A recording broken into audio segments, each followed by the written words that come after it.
Sketch की जुबानी सुनिए एक कहानी वर्सेटाइल मेज एपिसोड 2। पहाड़ के आधे हिस्से में रिहायशी इलाका है। यदि कोई लोहे की बाड़ के साथ सड़क का अनुसरण करे और उस छोटी सड़क के अंत तक चले तो उसे मोफैन का घर मिल जाएगा। वह एक छोटा सा 1.5 मंजिला मकान था। बाहरी दीवार में दरार वाला पेंट था जिससे नीचे लाल ईंटें दिखाई दे रही थी।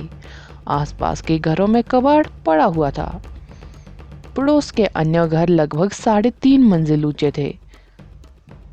जीर्णोद्धार के बाद और सजाए जाने के बाद घर वास्तविक घरों की तरह अधिक दिखाई देने लगे, जबकि मोफैन का घर सबसे दूर कोने में और एक मनहूस पुराने ज़माने के घर जैसा लग रहा था। भाई मोफैन, तुम वापस आ गए। मैं तुम्हारे लिए एक अच्छी खबर लाया हूँ। जैसे ही मोफैन अपने घर के प्रवेश द्वार पर पहुंचे, एक बंदर जैसा युवक निकला। उनका चेहरा खुशी से भरा गया। यह बंदर झांग होऊ था, जो इस ब्लॉक के पास रहने वाले परिवारों के बच्चों में से एक था। कोई कह सकता है कि वह मोफैन के साथ बड़ा हुआ है। अच्छी खबर क्या है? मोफैन ने पूछा। छोटी राजकुमारी वापस आ गई है। मैंने उसे तब देखा जब मैं हवेली के प्रवेश द्वार पर था। वाह, तुम्हें पता नहीं है कि छोटी राजकुमारी कितनी सुंदर हो गई है। वह बिल्कुल एक नन्ही परी की तरह है, झांग हो ने कुछ उत्साह के साथ कहा। मोफैन ने सड़क के उस पार हवेली को देखा। हवेली उस बिंदु के लिए उत्तम थी जहां इसने सभी को ईर्ष्या का अनुभव कराया। फूलों, पौधों और पेड़ों का हर इंच सावधानी पूर्वक वृद्धि के माध्यम से किया गया था, जिससे यह एक वास्तविक उद्यान पार्क के स्तर तक पहुंच गया था। हालांकि सुंदर हवेली का बगीचा वर्तमान में लोहे की लंबी बाड़ से घिरा हुआ था। जब उन्होंने अपने बचपन को याद किया तो लोहे की बाड़ वहां नहीं थी। वह नियमित रूप से बच्चों को इस गली से हवेली के बगीचे में खेलने के लिए लाता था। मोफैन बचपन की यादों में खो रहा था। रेजिडेंसी के उच्चतम स्थान पर कई अत्यंत उत्तम यूरोपीय शैली के विला मौजूद थे। इन बच्चों की नज़र में वे किसी परी कथा के महल की तरह लग रहे थे, और महल के भीतर वास्तव में एक राजकुमारी इतनी खूबसूरत थी कि वे सांस लेना ही भूल गए। वह उनके जैसी ही उम्र की थी और मोफैन अक्सर राजकुमारी को उनके साथ खेलने के लिए बाहर ले जाते थे। उसे याद नहीं कि कब रेजिडेंसी के चारों ओर लोहे की बाड़ें लग गई और पड़ोस के वयस्कों ने अब अपने बच्चों को हवेली में जाने की अनुमति नहीं दी। इसके अलावा काल्पनिक राजकुमारी महल में एक असली राजकुमारी में बदल गई थी। उम्र बीतने के बाद वे और अधिक दूर हो गए। जितनी बार वे मिले उतनी बार कम होती गई। क्या तुम्हें पता था? मैंने सुना है कि लिटिल प्रिंसेस वर्तमान में प्रसिद्ध इंपीरियल मैजिक स्कूल का एस है। बर्फ तत्वों के प्रति उसकी सहज प्रतिभा उसके साथियों के साथ अतुलनीय है। वह 15 साल की उम्र में ही आइस मैजिक का उपयोग करने में सक्षम है, झांग हो ने रहस्य में कहा। मोफैन काफी हैरान थे। अगर झांग हो उसे बताता कि छोटी राजकुमारी ने ओलंपिक में पदक प्राप्त किया है तो उसे शायद कुछ भी महसूस नहीं होगा। हालांकि अगर यह एक आइस एलिमेंट मैजिशियन बनने के बारे में था तो वह कुछ अलग था। अधिकांश लोगों को अपना पहला मौलिक जादू प्राप्त करने के लिए, पहले जागृति प्राप्त करने के लिए हाई स्कूल के अपने पहले वर्ष में 16 वर्ष की उम्र तक इंतजार करना पड़ता। इसे प्राप्त करने के बाद इसका मतलब नहीं है कि आप अभी तक एक वास्तविक मैजिशियन बन गए हैं। मैजिक जारी करने में सक्षम होने से पहले आपको प्रशिक्षण की एक लंबी प्रक्रिया से गुजरना पड़ेगा। एक मैजिक बुक प्राप्त करना और लगन से अभ्यास करना। छोटी राजकुमारी निश्चित रूप से प्रभावशाली थी। वह 15 साल की उम्र में एक असली मैजिशियन बन गई। क्या ऐसा हो सकता है कि तथाकथित बाल कौतुक है, जादू की दुनिया का बच्चा? भाई मोफैन, मुझे तुम पर दया आती है। यदि आप केवल उस भोली और मासूम छोटी राजकुमारी को वापस लेने के लिए और अधिक प्रयास करते हैं जब हम छोटे थे। अब वह टैलेंटेड और गुड लुकिंग है। झांगो ने अपनी भुएं ऊपर उठाते हुए कहा। जब हम छोटे थे तब फालतू की बातें करना बंद करो, मो फैन ने अभिज्ञता से कहा। जैसे ही मो जियांगसिंग ने दो युवकों को इस बारे में बात करते सुना, वह खांसा और मो फैन को घर में वापस खींच लिया। जैसे ही वह घर वापस लौटा, मो जियांगसिंग ने कहा, मैं थोड़ी देर के लिए बाहर जा रहा हूँ। शिनजिया तुम्हारी मौसी के साथ रह रही है, वह शायद घर नहीं आ रही। ठीक है, मैं समझता हूँ। मो जियांगसिंग के जल्दबाजी में चले जाने के बाद मो फैन अपने घर के चारों ओर घूमे और महसूस किया कि उनका घर बिल्कुल भी नहीं बदला है। जमाना भले ही बदल गया था, लेकिन गरीब होने की कड़वाहट नहीं बदली थी। कैसे मेरे परिवार ने हवेली वाले परिवार के साथ व्यापार नहीं किया। सच में भगवान, आप विज्ञान को जादू में बदलने के लिए इतनी परेशानी से गुजरे, लेकिन आप इसे बदलने जितना छोटा काम नहीं कर सके। केवल एक चीज से वह खुश था कि उसका खुद का रूप नहीं बदला था। वह अभी भी पहले की तरह उत्कृष्ट और सुरुचिपूर्ण था। घर पर बैठना काफी उबाऊ था,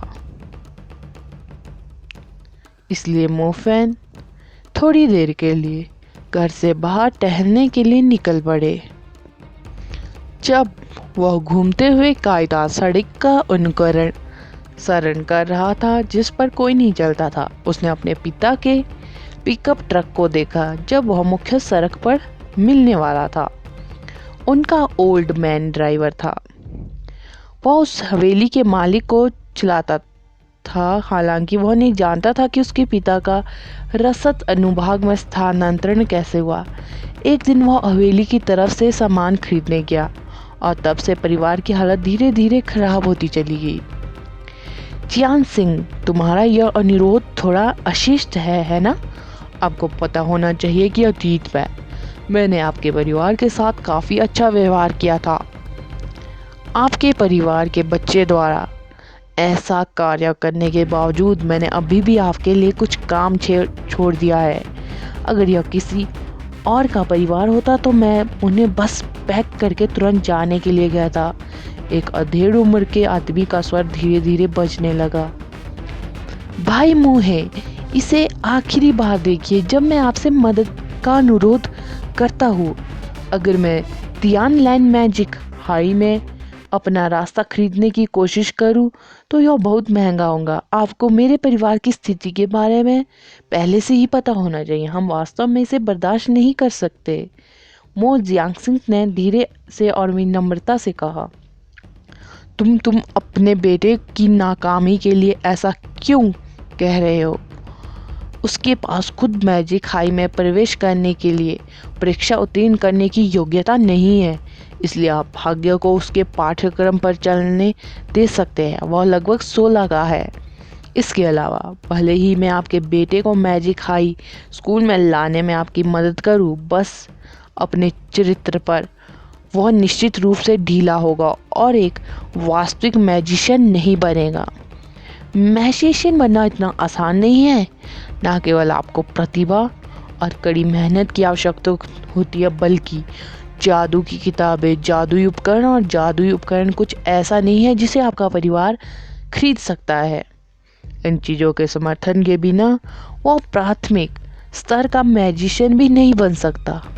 मू नामक व्यक्ति ने गंभीर लहजे में कहा, लेकिन मो फैन अहंकार की एक झलक सुन सकता था। इस बार वह वास्तव में अध्ययन करना चाहता है भाई मुहे। यदि आप इस बार मेरी मदद करते हैं तो मैं मास्टर म्यू से उनकी मांग के अनुसार बहुत दूर चला जाऊंगा। इस तरह हम मास्टर म्यू को भी सहज महसूस कराएंगे और मैं यह भी गारंटी दूंगा कि मेरा छोटा लड़का निश्चित रूप से लेडी म्यू जक्सू के साथ बातचीत नहीं करेंगे। मो जियांगसिंग की आवाज़ सुनाई दी। ओह, उस मामले में मुझे इस पर विचार करना होगा। जैसे ही उसने सुना कि वे दूर जाने को तैयार है, म्यूहेन नाम के इस व्यक्ति की चर्चा में अधिक रुचि दिखाई देने लगी। बातचीत सुनते ही एक युवक दीवार पर झुक गया। उसका दिल अविश्वसनीय रूप से जटिल लगा। उसने सोचा कि जब दुनिया बदली होगी तो उसके कई भयानक संबंध भी बदल गए होंगे। हालांकि ऐसा लग रहा था कुछ भी नहीं बदला है। एक शासक की तरह मुंह हवेली के अमीर लोग सबसे ऊपर थे, जबकि सबसे नीचे यह पिता था जिसे कड़ी मेहनत से गुजरना पड़ा था और उसे दूसरे लोगों की मदद की ज़रूरत थी। यह म्यूहे तियानलैन मैजिक हाई का अध्यक्ष था और सच्चाई यह थी कि उसे केवल एक शब्द कहने की आवश्यकता थी और यह मोफैन को तियानलैनिंग मैजिक हाई में प्रवेश करने की अनुमति देगा। हालांकि अपने पिता मो जियांगसिंग को दूर जाने के लिए तैयार होने की बात सुनने के बाद म्यूहे जल्दी से एक भारी आह के साथ सहमत हो गया। बातचीत के अंत में उसके पिता म्यूहे को लगातार धन्यवाद दे रहे थे, जबकि म्यूहे अपनी शानदार कार में सवार हो गया और चला गया। उसने धूल के साथ पुराने प्रतीत होने वाले पिकअप ट्रक को पीछे छोड़ दिया और अपने प्रतीत होने वाले धूल भरे और बूढ़े पिता मो जियांगसिंग। कैसा है यह सपना? यह क्रूरता ठीक वैसी ही थी जैसे उसकी पिछली वास्तविकता थी। मोफैन जो छुपकर यह सब देख रहा था, उसके बाद गलानी में महसूस करने लगा। मोफैन जो गंभीर रूप से दीवार पर टिका हुआ था, वह इस बात से बहुत वाकिफ था कि उसके अपने परिवार की स्थिति बिल्कुल भी नहीं बदली थी। उनकी निम्न स्थिति भी बिल्कुल नहीं बदली थी। पुराने समय में समाज में बड़े परिवार के पास शक्ति और स्थिति थी। आधुनिक दुनिया में कोई अंतर नहीं था। कुछ परिवारों के पास अधिक विरासत, लंबा इतिहास है और उनका परिवार अभी भी सत्ता के साथ पदों और पहचान पर काबिज है। भले ही आम लोगों को अब अमीरों का नौकर नहीं कहा जाता, उन्हें अब श्रमिक कहा जाता था, और यद्यपि उन्हें अब घुटने टेकने और सलाम करने की आवश्यकता नहीं थी, फिर भी इन आम लोगों को भाग्य से नीचे था और उनके भाग्यों को इन अमीर लोगों की उंगलियों पर आसानी से हेर फेर किया जा सकता था। मोफैन बहुत नीचे के परिवार में पैदा हुए थे और वे म्यू नामक एक धनी परिवार द्वारा पूरी तरह से पालतू बनाए जा रहे थे। उसके दिल के भीतर ऐसा महसूस हुआ कि कुछ हिंसक रूप से बढ़ रहा है। उसने अपनी मुट्ठी को कसकर पकड़ लिया और बार बार नीले रंग की दीवार से टकराया। जब मैं छोटा था और जब मैं लेटा हुआ था, तब तुम्हारे म्यू परिवार ने मेरा फायदा उठाया था।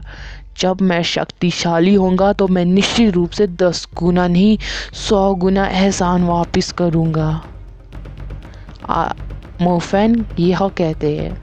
अगला एपिसोड जानने के लिए बने रहे मेरे इस चैनल के साथ। Thank you.